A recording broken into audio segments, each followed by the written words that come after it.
শেখ হাসিনা সরকারের সঙ্গে ভারতের সুসম্পর্ক ছিল ঠিকই, তবে ডক্টর ইউনূসের প্রতি অসম্মানজনক আচরণ লক্ষ্য করেছি, বৈঠকে বলেছিলেন মোদি। জানাবো, হাসিনা জয়ের বিরুদ্ধে কোটি ডলার পাচারের চূড়ান্ত প্রমাণ পেয়েছে আমেরিকা। এবং সর্বশেষ জানাবো, চিন্তায় মোদি, মুখ ফিরিয়ে নিল বাংলাদেশ, ইতিহাস থেকে শিক্ষা নেবে না ভারত। এতক্ষণ শুনছিলেন সংবাদ শিরোনাম, এবার বিস্তারিত। শেখ হাসিনা সরকারের সঙ্গে ভারতের সুসম্পর্ক ছিল ঠিকই, তবে ডক্টর ইউনূসের প্রতি অসম্মানজনক আচরণ লক্ষ্য করেছি, বৈঠকে বলেছিলেন মোদি। থাইল্যান্ডের রাজধানী ব্যাংককে অনুষ্ঠিত বিমস্টেক শীর্ষ সম্মেলনের ফাঁকে ভারতের প্রধানমন্ত্রী নরেন্দ্র মোদি এবং বাংলাদেশ সরকারের অন্তর্বর্তী প্রধান উপদেষ্টা ডক্টর মোহাম্মদ ইউনূসের মধ্যে এক সংক্ষিপ্ত বৈঠক অনুষ্ঠিত হয়। এই বৈঠকে সাবেক প্রধানমন্ত্রী শেখ হাসিনাকে দেশে ফিরিয়ে আনার প্রসঙ্গ উঠেছিল, তবে এ বিষয়ে দুই দেশের অবস্থান ছিল আলাদা। বৈঠক সম্পর্কে পররাষ্ট্র উপদেষ্টা মোহাম্মদ তৌহিদ হোসেন সাংবাদিকদের জানান, বৈঠকে শেখ হাসিনার প্রত্যর্পণের বিষয়টি উত্থাপিত হয়েছে, তবে এখনও এই বিষয়ে চূড়ান্ত কোনো সিদ্ধান্ত নেওয়া হয়নি। তিনি আরও বলেন, আমরা তাকে ফেরত চেয়েছি এবং বলেছি বিচারের জন্য তাকে ফিরিয়ে আনা হোক, তবে আলোচনা এখনও প্রাথমিক পর্যায়ে রয়েছে। এদিকে প্রধান উপদেষ্টার প্রেস সচিব শফিকুল আলম সামাজিক যোগাযোগ মাধ্যমে লেখেন, প্রত্যর্পণ ইস্যুতে ভারতের প্রতিক্রিয়া নেতিবাচক ছিল না। তিনি আরও দাবি করেন, বৈঠকে মোদি বলেছিলেন, শেখ হাসিনা সরকারের সঙ্গে ভারতের সুসম্পর্ক ছিল ঠিকই, তবে তখন ডক্টর ইউনূসের প্রতি অসম্মানজনক আচরণ লক্ষ্য করেছি, তবুও ভারতের সম্মান অটুট ছিল। বৈঠকের পরপরই ভারতের পররাষ্ট্র মন্ত্রণালয় এ বিষয়ে কোনো মন্তব্য করেনি, তবে পররাষ্ট্র সচিব বিক্রম মিশ্রি এ ব্যাপারে প্রশ্ন এড়িয়ে যান। বৈঠকের একদিন পর মোদি তার এক্স হ্যান্ডেলে একটি পোস্ট করেন, যেখানে শেখ হাসিনার নাম ছিল না। পোস্টে উল্লেখ করা হয়, ভারত চায় বাংলাদেশ শান্তিপূর্ণ, স্থিতিশীল এবং অন্তর্ভুক্তিমূলক হোক। পোস্টে সীমান্ত নিরাপত্তা, বৈধ অনুপ্রবেশ এবং সংখ্যালঘুদের নিরাপত্তা নিয়ে আলোচনা হয়েছে বলে উল্লেখ করা হয়। এদিকে প্রধান উপদেষ্টা প্রেস সচিবের ফেসবুক পোস্টের প্রতিক্রিয়ায় ভারতের পররাষ্ট্র মন্ত্রণালয়ের একটি উচ্চ পর্যায়ের সূত্র দাবি করে, শফিকুল আলমের বক্তব্য রাজনৈতিক উদ্দেশ্য প্রণোদিত এবং দ্বন্দ্ব সৃষ্টি করতে চাওয়া হয়েছে। তারা আরও জানান, প্রত্যর্পণ সহ অন্যান্য গুরুত্বপূর্ণ ইস্যুগুলো পররাষ্ট্রমন্ত্রী পর্যায়ে আলোচনা করা উচিত। প্রসঙ্গত, শেখ হাসিনা 2001 সালে সরকার পতনের পর ভারতে আশ্রয় নেন এবং এরপর থেকেই তার প্রত্যর্পণের বিষয়ে দুই দেশের মধ্যে উত্তেজনা চলছে। বাংলাদেশ একাধিকবার ভারতের প্রধানমন্ত্রীর সঙ্গে আলোচনা করতে চাইলেও দিল্লি তাতে সাড়া দেয়নি।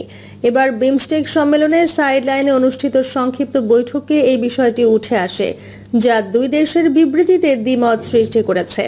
বিশ্লেষকদের মতে, ভারত এখনও শেখ হাসিনার প্রত্যর্পণ ইস্যুতে আনুষ্ঠানিক সিদ্ধান্ত জানাতে চায় না, তবে বাংলাদেশের পক্ষ থেকে এটিকে কূটনৈতিক অগ্রগতি হিসেবে দেখা হচ্ছে। হাসিনা জয়ের বিরুদ্ধে কোটি ডলার পাচারের চূড়ান্ত প্রমাণ পেয়েছে আমেরিকা। মার্কিন গোয়েন্দা সংস্থা এফবিআই শেখ হাসিনা ও তার ছেলে সজীব ওয়াজেদ জয়ের বিরুদ্ধে $300 মিলিয়ন অর্থ পাচারের প্রমাণ পেয়েছে। এফবিআইয়ের লন্ডন প্রতিনিধি সংস্থাটি এই খবর নিশ্চিত করেছে, যা গত কয়েকদিন ধরে আন্তর্জাতিক গণমাধ্যমে আলোচনার কেন্দ্রবিন্দু হয়ে উঠেছে। এফবিআই জানিয়েছে, যুক্তরাজ্যে বাড়ি কেনা ও অর্থ পাচারের বিষয়টি এখনও তদন্তাধীন। সেই সঙ্গে দুদকও এই বিষয়ে তদন্ত চালাচ্ছে। এসব বিষয় আন্তর্জাতিক এবং দেশীয় পর্যায়ের সমানভাবে গুরুত্ব পাচ্ছে। মার্কিন আইনজীবী ইন্দাসে মিলস বিশেষ এজেন্ট লাভ ভোটারের মাধ্যমে তদন্তে উঠে এসেছে যে বাংলাদেশ থেকে $300 মিলিয়ন মার্কিন যুক্তরাষ্ট্রের বিভিন্ন ব্যাংক অ্যাকাউন্টে পাঠানো হয়েছে। 9 সেপ্টেম্বর 2024 যুক্তরাষ্ট্রের ফেডারেল ব্যুরো অব ইনভেস্টিগেশন এর প্রতিনিধিরা বাংলাদেশের দুর্নীতি দমন কমিশনের মহাপরিচালক এবং সংশ্লিষ্ট কর্মকর্তাদের সঙ্গে সাক্ষাৎ করে এই তথ্য প্রমাণ হস্তান্তর করেন। এরপর 1 অক্টোবর বাংলাদেশে ইউরোপীয় ইউনিয়নের প্রতিনিধি দলের প্রধান মিশেল কোরে এর নেতৃত্বে একটি ইউরোপীয় প্রতিনিধি দল দুর্নীতি দমন কমিশনের চেয়ারম্যান মোহাম্মদ মঈন-উদ্দিন আবদুল্লাহর সঙ্গে সাক্ষাৎ করে পাচার হওয়া অর্থ উদ্ধারের জন্য প্রযুক্তিগত সহায়তার বিষয়ে আলোচনা করেন। এদিকে দুদক কর্মকর্তা জানিয়েছেন, শেখ হাসিনা ও তার ছেলে সজীব ওয়াজেদ জয়ের বিরুদ্ধে পাচারের অভিযোগের তদন্ত শুরু হয়েছে। গ্লোবাল ডিফেন্স কর্পোরেশনকে জানিয়েছেন যে হাসিনা জয়ের বিরুদ্ধে দাখিল করা অভিযোগটি অধিকতর তদন্তের জন্য দুদক মহাপরিচালকের কাছে পাঠানো হয়েছে। 17 ডিসেম্বর দুদক মহাপরিচালক মোহাম্মদ আখতার হোসেন জানান, হাসিনা ও জয়ের বিরুদ্ধে আরও একটি অভিযোগ পাওয়া গেছে, যেখানে শেখ রেহানা, তার মেয়ে টিউলিপ সিদ্দিক এবং অন্যরা 9টি উন্নয়ন প্রকল্পের মাধ্যমে $7 বিলিয়ন আত্মসাৎ করেছেন। এর জন্য আলাদা একটি তদন্ত চলছে। এফবিআই যদি প্রমাণিত তথ্য প্রকাশ করে তাহলে এটি বাংলাদেশের জন্য একটি বড় ঘটনা হতে পারে। তবে যখন দেশে দুর্নীতি বা অর্থ পাচারের অভিযোগ ওঠে, সাধারণত তা রাজনৈতিক অভিসন্ধি হিসেবে বিবেচিত হয়। কিন্তু আন্তর্জাতিক কোনো সংস্থা যদি সত্যিকার তথ্য প্রমাণ নিয়ে আসে এবং জানায় যে এই পরিমাণ অর্থ পাচার হয়েছে, তাহলে তা বাস্তবতা ও বিশ্বাসযোগ্যতা প্রতিষ্ঠিত করবে।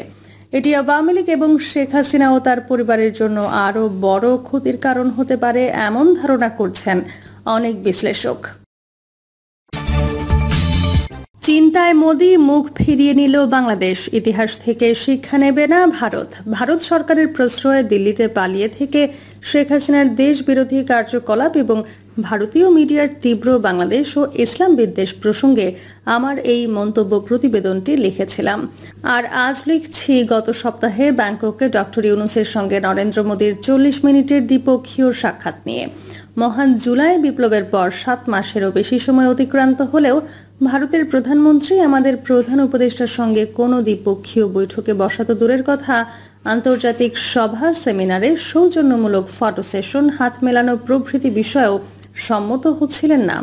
নিউ ইয়র্কে গত সেপ্টেম্বরের জাতিসংঘ সাধারণ পরিষদের অধিবেশনের সময় বাংলাদেশ পররাষ্ট্র মন্ত্রণালয় ডক্টর ইউনূস ও নরেন্দ্র মোদীর মধ্যে সাক্ষাতের প্রস্তাব দিলেও দিল্লি তখন সাড়া দেয়নি।